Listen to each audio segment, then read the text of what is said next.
I will then look at the young man and I will say, will you take her to be your wife? I'm not doing the vows yet. I just look at him and say, will you take her to be your wife? He says, I will. Then I look at her. I say, will you take him to be your husband? She says, I will. Now that they have both said that in front of the dad who is there, now he gives his permission and he hands him over. And now the marriage ceremony moves into a second part. But here's what I want you to notice. When they say that at that point in the service, they're not looking at each other. They're looking at me when they say, I will. Watch the next time you go to a wedding. They're looking at the pastor. Why? Because technically, that pastor is a messenger of God, an agent of God in that moment. So they are making a covenant with God first. And they're saying, I will take her. I will take him.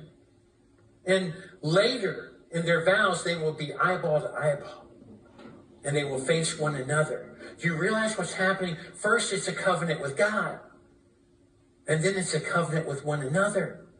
Wedding vows are not a declaration of present love, but they are a mutual binding promise of future love. Marriage vows are what keep marriages together through the rough patches, through thick and thin, through mountains and valleys. Scott Stanley says, commitment is making a choice to give up other choices.